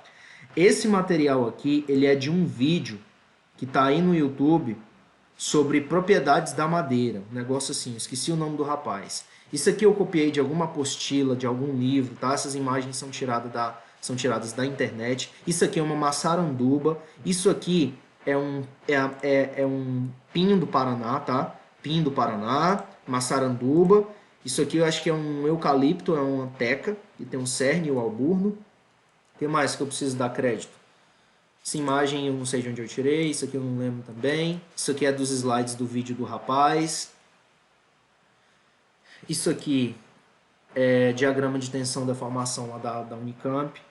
Isso aqui é do Me Salva. Isso aqui é tensão da formação da Unicamp também. E esse slide aqui, pessoal, que eu estive falando durante todo o tempo, e esse texto também, eles são do marceneiro mestre, tá? Eu deixei a referência? Deixei. Enfim, Eu quero agradecer o pessoal do Senai aí que colocou esse slide na internet e eu espero não ser processado por exibir esse material aqui. Tá bem. Pessoal, essa parte aqui do ponto de saturação, espero que tenha ficado claro. E a contração e a dilatação da madeira, que eu vou falar para vocês agora. Se eu retirar a água da madeira abaixo do ponto de saturação das fibras, ela contrai. Se a madeira está seca e eu adiciono água, ela vai dilatar. Essa contração e dilatação da madeira, devido à anisotropia da madeira, ela apresenta gradientes, ela apresenta distinção. Em uma direção, eu posso ter uma contração maior ou uma dilatação maior e em uma outra direção, outra completamente diferente. Então, por exemplo, no sentido longitudinal, certo? Longitudinal, pensem nisso aqui, pessoal, adentrando a madeira, tá? Pensem nesse círculo verde como uma faixa. Nesse sentido, por exemplo, axial, 0,3% é o percentual de dilatação e de contração. Já no radial, que é esse outro, a gente tem 5%. E no sentido tangencial aos anéis, a gente tem 10%. Então veja que há diferentes proporções de contração ou dilatação conforme se considera as direções. Essa é a anisotropia da madeira. Ah, Thales, mas o que isso implica? Isso implica em defeitos, pessoal. Se a madeira está contraindo e no sentido tangencial ela contrai 10%, no sentido radial 5% e no sentido axial 0,3%, o que vai ter é que eu vou ter pontos que vão estar se contraindo maior e que vão se contrair, o que vai gerar defeitos, tá? É o que a gente vai comentar um pouco agora. Essa é uma outra parte da aula, tá? Se você quiser dar uma outra pausa, dar uma outra respirada, a gente fecha a pastinha de secagem da madeira, tá? Primeiro a gente abriu a pasta. Só vamos fazer um overview do que a gente avançou até agora. Primeiro a gente abriu a pasta introdutória, em geral sobre a madeira. Depois a gente viu a anisotropia, fechou a pasta da anisotropia e abriu a pasta da resistência. Depois, fechou a pasta da resistência e entrou na pasta da secagem. Agora a gente fecha a pasta da secagem e entra na pasta dos defeitos. Mesmo que secagem e defeitos estejam intimamente relacionados, dá para colocar como um capítulo à parte aqui. Tá bem? Então vamos falar dos defeitos. Os defeitos eles podem ser naturais, tá certo? Pessoal, coloquei entre aspas aqui, porque não são necessariamente defeitos, tá? Defeito para nossa aplicação, é algo indesejável para aquilo que a gente quer, mas não significa que a nossa arvorezinha é defeituosa, tá? Ela é simplesmente da maneira como ela é. Se ela cresceu com a fibra torta dela, se ela nasceu nós e fibras reversas, enfim, isso aí é simplesmente a natureza. A gente não pode dizer que a natureza é defeituosa, é simplesmente como ela é. Mas é algo indesejável para a nossa finalidade. A gente quer madeira para quê? Quer madeira para estrutura, tá bem? Então os nós, a gente vai considerar eles como defeitos naturais. As fibras reversas. Pessoal, note que nessa madeira aqui, por exemplo, eu tenho todas as fibras, deixa eu ver se eu... Olha só, nessa madeira aqui eu tenho todas as fibras alinhadas, tá? Vejam essas três últimas aqui, ó. Elas estão alinhadas. Porém, eu poderia muito bem ter essas fibras espiraladas, que são as chamadas fibras reversas, que a gente pode até fazer uma busca bem aqui para checar melhor. Bem, vejam só, fibras reversas, madeira. Deixa eu ver se eu encontro uma imagem, porque uma imagem fala mais que 1000 palavras. Fibras reversas. Pessoal, não estou encontrando nenhuma fibra reversa aqui não, tá? Mas essa aqui, ó, acho que isso, essa F aqui, essa F representa uma fibra reversa, tá? a fibra ela é espiralada, ela é torcida. Você não consegue achar um eixo padrão que você consiga casar, um eixo padrão, que você consiga casar a fibra, tá bem? Essa aqui, ó, é a chamada fibra reversa. Você tem a fibra crescendo na espiral. Então, de todo jeito que você serre a madeira, você não vai conseguir encaixar dentro de um dos 3 eixos. E isso é um defeito, tá? Para finalidades estruturais. Inclusive, a gente pode até, caso haja espaço, colocar essa imagem bem aqui. A gente diminui o tamanho dela. Então, pessoal, essas são as fibras reversas, tá? Essas são as fibras reversas. Maravilha. Opa, até aqui. Certinho. O que mais? Defeitos de secagem. Como eu falei, a gente tem implicações devido a esses diferentes percentuais de contração e dilatação aqui. Principalmente contração, porque a gente está falando de secagem, tá? São as rachaduras ou as fendas, tá bem? As gretas, o abaulamento, o arqueamento ou a arqueadura, tá certo? A esmoada ou a quina morta. Vamos ver cada um deles. Abaulamento, pessoal, é esse aqui, tá? Abaulamento, ele é também chamado de encanoamento. Por quê? Porque a gente vai ter a elevação das extremidades da madeira no sentido da largura. Se a gente pensar isso aqui invertido, a gente tem uma canoa. Então, o abaulamento, ele é chamado também de encanoamento. E o encurvamento, a madeira ela vai curvar o eixo longitudinal dela, tá? Vai curvar o eixo longitudinal e vai formar meio que uma curva mesmo no plano. O arqueamento, a gente tem uma curvatura do eixo longitudinal também, mas é no sentido da altura, vamos pensar assim. O encurvamento é no sentido da largura e o arqueamento é no sentido da altura.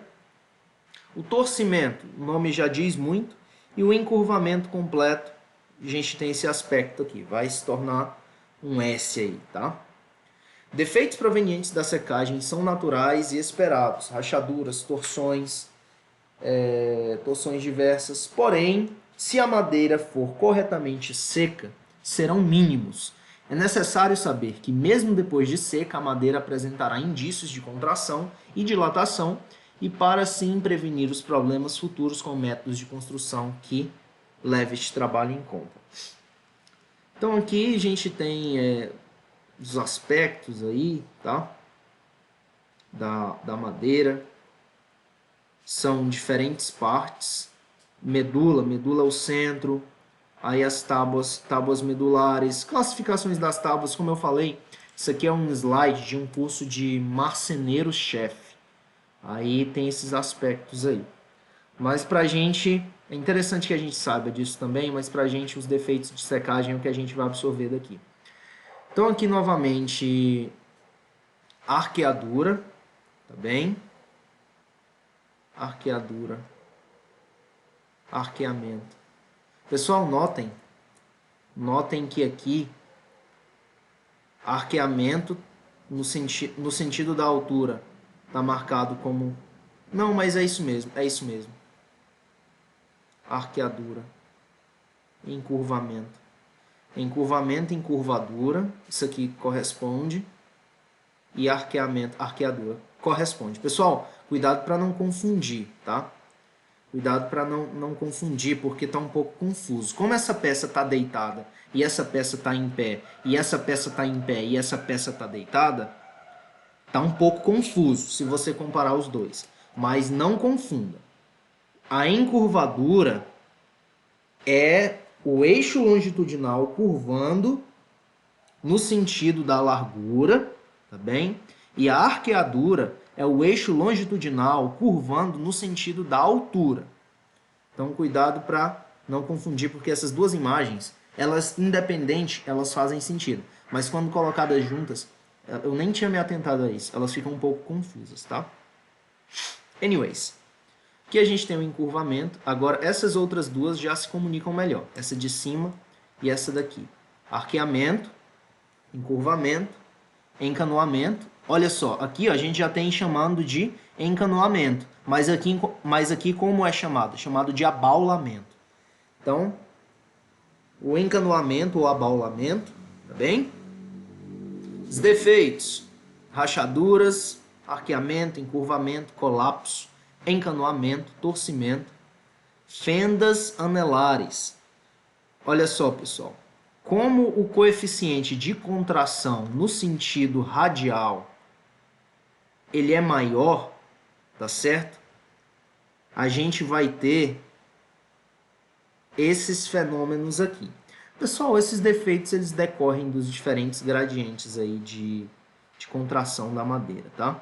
Aí a fonte do slide é isso aqui, eu vou deixar isso aí na descrição do vídeo, só dar um Ctrl+C, Ctrl+V. E parte do texto sobre a secagem da madeira eu peguei do site desse pessoal aqui, da Montana, tá?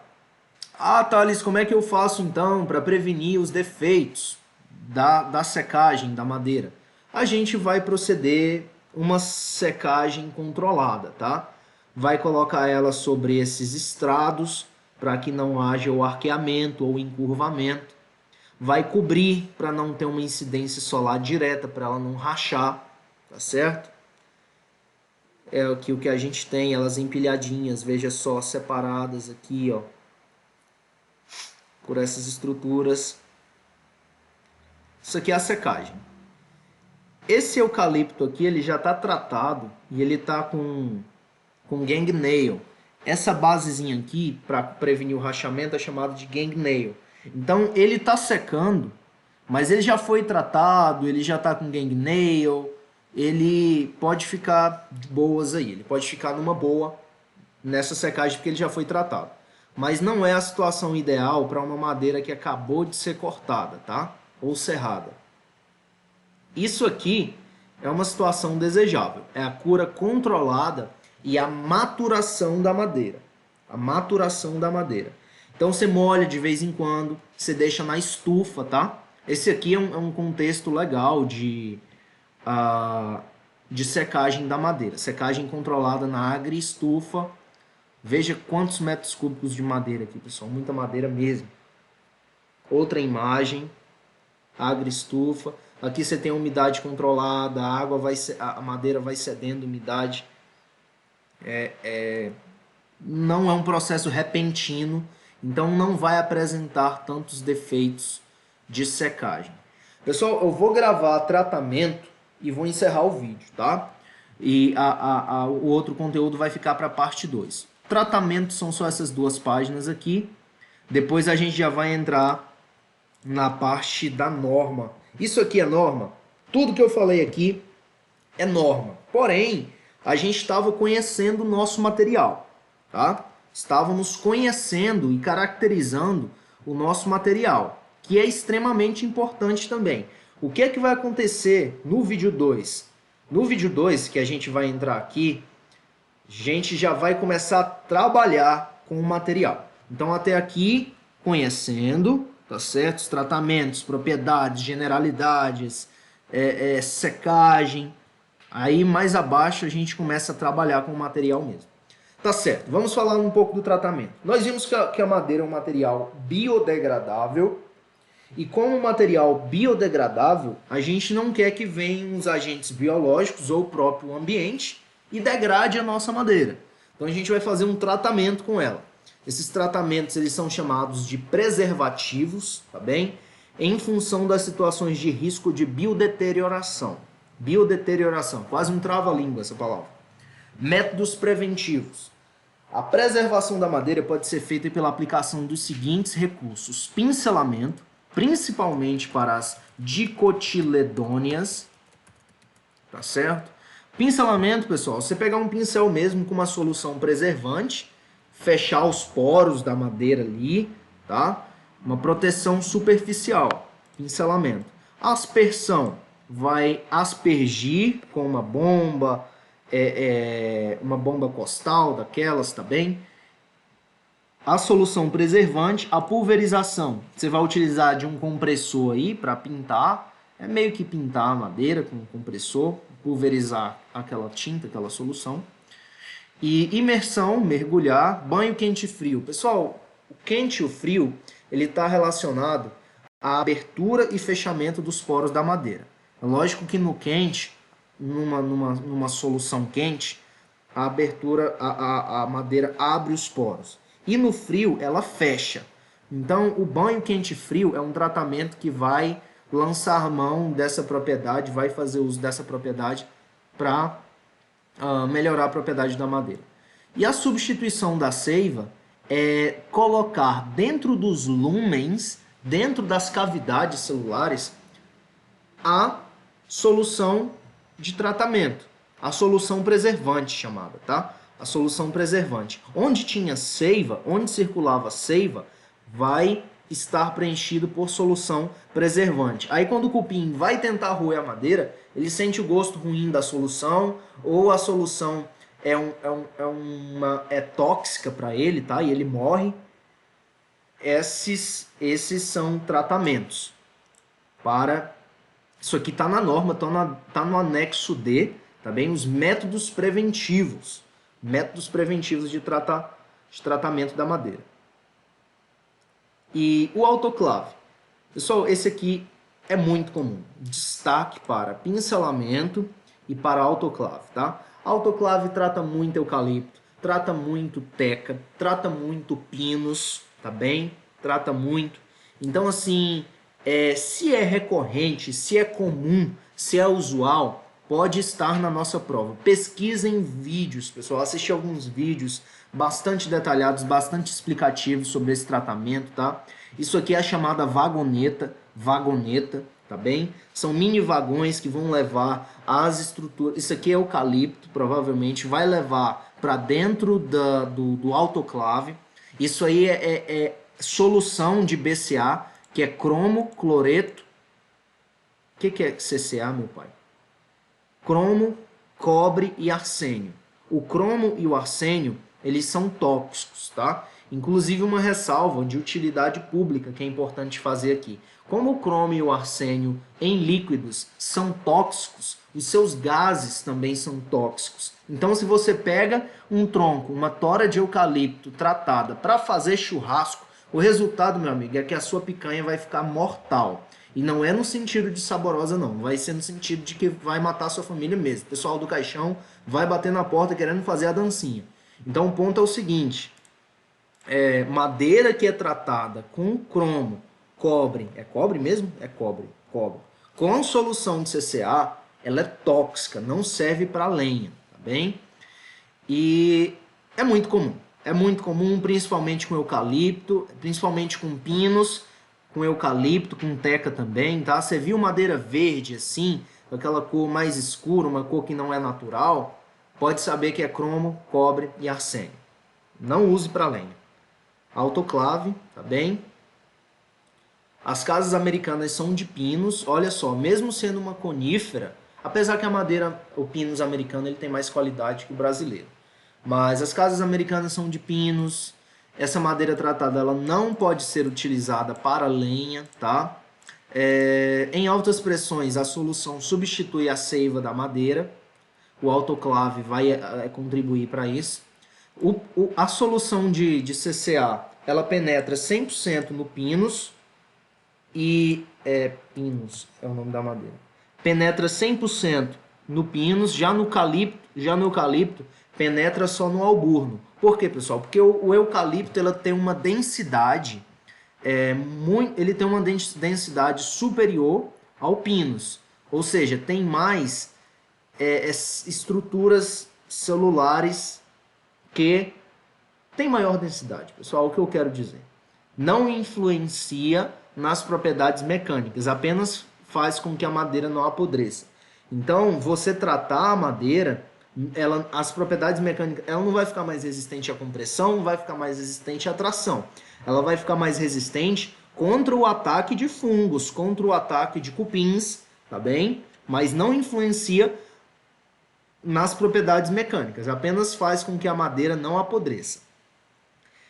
Thales, cai o tipo de preservativo? Cai sim. A banca pode me perguntar o que é CCA, se é cromo, cobre e arsênio? Pode sim. Ela pode colocar lá que CCA é cobre, cloro e ouro, né? Que lá na tabela periódica é AU, tá certo? Mas não. Lembrar que CCA é muito comum, é muito usado, é com cromo, cobre e arsênio. O creotoso, ele é um óleo, tá, pessoal? É um óleo, parece óleo queimado, mas não é óleo queimado, evidentemente. O creotoso, ele é bastante usado também para o pincelamento, para imersão, tá bem? O CCA, ele é muito utilizado e a gente tem esses outros, que é o pentaclorofenol e o CCB, cromo, cobre e boro. Eu acho que o arsênio e o boro, eles estão na mesma família. Tabela periódica. Enfim, agora eu achar esses elementos na tabela. Não lembro se ele faz parte dos gases aqui. Acho que vai estar por aqui. Bromo. Vou passar longe. Bromo, arsênio. Enfim, pessoal, não estou encontrando não. Ouro, chumbo. Vocês não me julguem. Boro tá aqui, alumínio tá aqui, arsênio tá por aqui mesmo.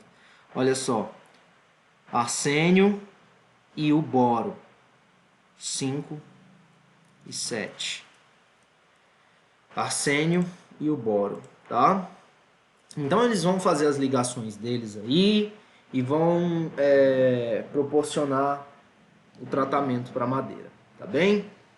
Os preservativos de ação temporária hidrossolúveis são fungicidas e inseticidas, tá certo? Cai questão disso, pessoal. Não achem que é brincadeira, porque cai questão disso. A gente vai resolver questão disso mais tarde e eu vou só falar assim, ó. Eu vou falar, tá lá na aula 1, tá lá na aula 2, tá certo? Cai, esse conteúdo cai. Então se atentem, tomem nota, principalmente dos grifos. Preservação mínima recomendada. Até a elaboração de norma específica a respeito da preservação da madeira, recomenda-se, em virtude da grande variabilidade da incidência de agentes biológicos de deterioração da madeira, cupins, fungos, bem como pela existência de espécies de boa durabilidade natural, recomenda-se, na falta de outras informações, os seguintes procedimentos mínimos de preservação. Coníferas, que aí entra o pinus, tá certo? Eucalipto já é dicotiledônia, tá? Lembrar, eucalipto já é dicotiledônia. Coníferas, impregnação em autoclave. Dicotiledôneas, pincelamento, foi o que eu grifei aqui em cima. Pincelamento, dicotiledôneas, autoclave, faltou colocar aqui coníferas. Lembrar que eucalipto não é coníferas. Então eu vou colocar aqui para não confundir, muito utilizada para o tratamento de pinos. Mais comum, sabe por quê, pessoal? É mais comum o autoclave para a conífera, porque penetra, tá certo? Enquanto que o autoclave não vai penetrar nas dicotiledôneas porque ela é dura, ela é densa, tem até a música, enfim, eu não vou cantar a música, mas tem a música que fala aqui não, pica-pau, aqui você vai quebrar o bico, tá certo? E faz referência ao angico, que é uma madeira dura, tá? É isso aí, o que mais? Preservação mínima tá aqui, maravilha. Pessoal, esse é a parte 1, tá? A parte 2 vou gravar em breve também, daqui a pouco vai estar aí. Eu tenho a agradecer, se você ficou até o final, só tenho a agradecer a audiência de você até aqui. Deixa o gostei aí e vamos juntos nessa preparação. Até breve, até o próximo vídeo.